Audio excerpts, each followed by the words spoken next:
पाकिस्तान की आर्मी जानती है कि हिंदुस्तान के सेना के सामने वो जीरो है, कोई जंग नहीं जीत सकता। चीन भी देख रहा है कि मौजूदा सरकार और मौजूदा मिलिट्री, हिंदुस्तान की जो सेना की शक्ति बड़ी है, वो गालवान में हमने दिखा दिया। वो जानता है कि अब बैटलफील्ड में वो नहीं जीत सकता। तो क्या करो, एक तीसरा रास्ता लो जिससे हिंदुस्तान कमजोर हो, और वो रास्ता क्या है? गुंडों का रास्ता, जिहादियों का रास्ता। आप ये बताइए कि हमको यूनाइटेड नेशंस में ये प्रश्न उठाना चाहिए, चीन से पूछना चाहिए, क्या हाफिज सईद, मसूद अजहर, सलाउद्दीन आतंकी है या नहीं है? क्या चीन आतंकवाद को सपोर्ट करता है, आतंकवाद के खिलाफ है? ये उसका पोजीशन क्लैरिफाई करना चाहिए। तो जब मुशर्रफ बोलता है कि हाफिज सईद नेशनल हीरो है, जियाउल लोग बोल के गया था कि हमको जंग करने की जरूरत नहीं हिंदुस्तान के खिलाफ, हमारे ये जो है गुंडे वो काम करेंगे। तो ये इनकी सोची हुई रणनीति है कि हिंदुस्तान को कमजोर करो और आतंकवाद के माध्यम से कमजोर करो, ये रणनीति है। अब इसका काउंटर हमको ढूंढना है।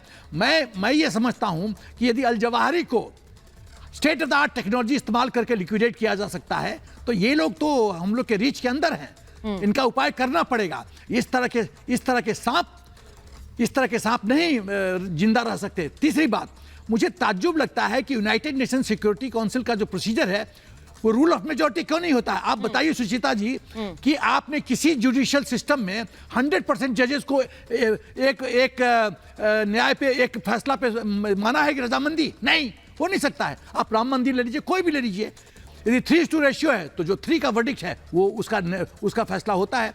तो यूएनएससी में रूल ऑफ मेजॉरिटी क्यों नहीं चलता?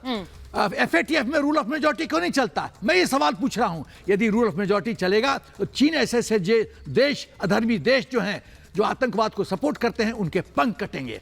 ये मनमानी कब तक चलेगी? और एक 30 सेकेंड्स और मैं एक बड़ा प्रश्न रेज करना चाहता हूं।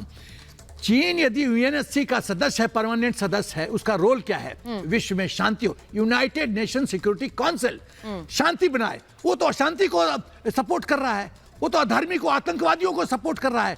तो China does not deserve to be in UNSC permanent list, पर China has to be removed.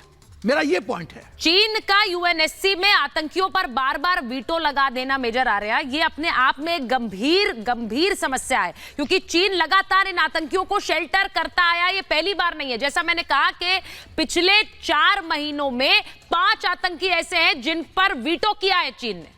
देखिए सुचरिता, मैं आपको 2 बातें बता दूं। जो पाकिस्तान अभी दुख दर्द झेल रहा है ना, FATF का झेल रहा है, IMF पैसा देती है लेकिन 3-4 हफ्ते के बाद देती है, 2 महीने के बाद देती है। इतनी बाढ़ आई है, 4 करोड़ लोग नंगे आसमान के नीचे सो रहे हैं, लेकिन दुनिया पैसे नहीं। ये क्यों हो रहा है? ये इनके कुकर्म हैं जिनकी वजह से। और भारत जो है इनकी चूड़ियां कस रहा है। भारत को अटैक करने की जरूरत नहीं है पाकिस्तान को, वो दिन चले गए। कोई अटैक करने की किसी को जरूरत नहीं है। इनको इतना दर्द देंगे हम लोग, धीरे धीरे इतना दर्द देंगे कि इनकी चीखें निकल जाएंगी। दर्द देना शुरू कर दिया है।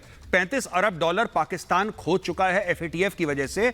ये इनके प्रधानमंत्री ने खुद बोला था, $35 बिलियन। और आज ही शहबाज शरीफ ने 35 अरब डॉलर और मांगे हैं कि भाई साहब मेरा मुल्क तबाह हो गया।